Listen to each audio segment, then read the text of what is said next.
जय भोलेनाथ। आज हम आपको बताएंगे कांवड़ यात्रा की शुरुआत कैसे हुई। एक समय की बात है, लंकापति रावण भगवान शिव को प्रसन्न करने के लिए एक यज्ञ कर रहा था। कई वर्षों तक यज्ञ करने के पश्चात भगवान शिव के प्रसन्न न होने पर रावण को एक तरकीब सूझी। वह बारी बारी अपना एक सिर काटता और यज्ञ कुंड में डालता, और जब वह अपना 10वां सिर काटने वाला था, भगवान शिव प्रसन्न हो जाते हैं और प्रकट होते हैं। भगवान शिव के आशीर्वाद से रावण के 9 सिर वापस आ जाते हैं। बोलो रावण, क्या इच्छा है तुम्हारी? प्रणाम महादेव, मेरी यही इच्छा है, आप मेरे साथ आए और हमेशा के लिए लंका में वास करें। रावण, अगर मैं हमेशा के लिए लंका में रुक गया तो सृष्टि का संतुलन बिगड़ जाएगा, इसलिए मैं तुम्हारी यह इच्छा पूरी नहीं कर सकता। तुम कोई और वरदान मांगो रावण। हे प्रभु, अगर आप स्वयं नहीं आ सकते तो मुझे आप अपनी आत्मा लिंग दे दीजिए। अवश्य रावण, मैं तुम्हारी यह इच्छा पूरी कर दूंगा, परंतु उसके लिए एक शर्त होगी। तुम उसे जिस जगह भी धरती पर रख दोगे वह वहीं पर स्थापित हो जाएगा। इसलिए तुम्हें सीधा उसे लंका में जाकर ही स्थापित करना होगा। अवश्य प्रभु, अगर ऐसी बात है तो मैं उस लिंग को ले जाकर लंका में ही स्थापित करूंगा। भगवान शिव वरदान स्वरूप रावण को आत्मलिंग दे देते हैं और अंतर्ध्यान हो जाते हैं। रावण आत्मालिंग को लेकर यात्रा पर निकल जाता है। यह देखकर सभी देवता घबरा जाते हैं और भगवान विष्णु के समक्ष पहुंचते हैं। प्रणाम नारायण, आप तो सब कुछ जानते हैं। आपको तो पता ही होगा, रावण आत्मालिंग लेकर लंका जा रहा है। अगर वह आत्मालिंग लंका में स्थापित हो गया तो वह अमर हो जाएगा और उसे हराना असंभव हो जाएगा।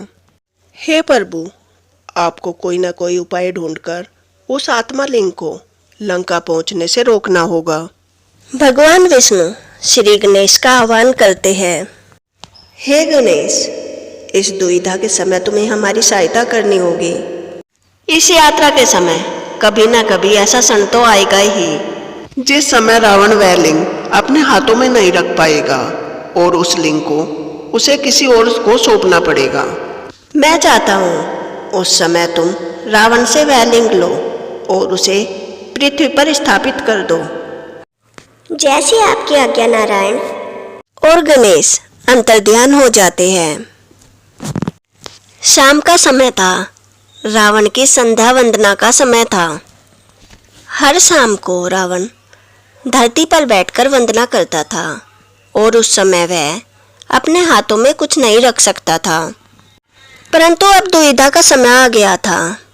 न ही तो रावण आत्मालिंग को पृथ्वी पर रख सकता था और न ही अपनी संध्या वंदना को छोड़ सकता था।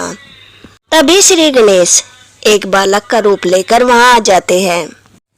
प्रणाम लंकापति, आप किसी दुविधा में प्रतीत होते हैं। हे प्रिय बालक, क्या तुम मेरा एक कार्य कर सकते हो?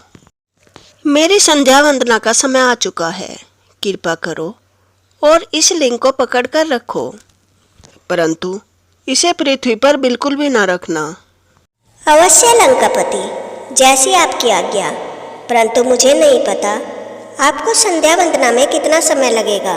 अगर आपको ज़्यादा देर लगी तो मैं क्या करूँगा? और अगर आप मुझे बिना बताए यहीं छोड़कर चले गए तो मैं क्या करूँगा? हे बालक, मैं ऐसा कुछ नहीं करूँगा। मैं तुम्हें यहाँ अकेला छोड़कर कहाँ जाऊँगा? हे लंकापति, अगर मुझे ऐसा लगा आप मुझे छोड़कर चले गए हैं तो मैं आपको आपके नाम से 3 बार पुकारूंगा।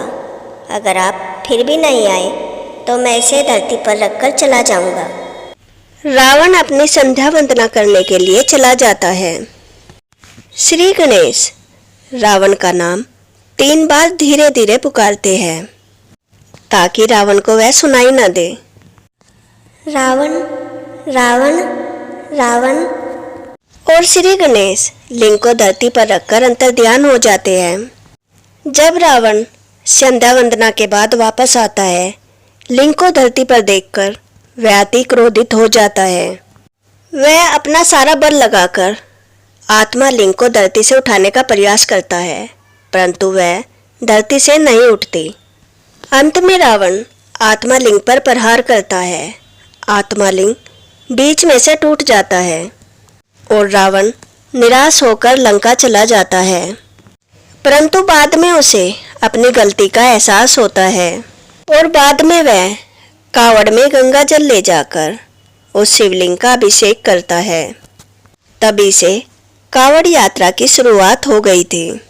अगर आपको कावड़ यात्रा के शुभ शुरुआत की यह कथा पसंद आई हो तो वीडियो को लाइक करें और ऐसी ही कथाएं सुनने के लिए मेरे चैनल को सब्सक्राइब करें। राधे राधे।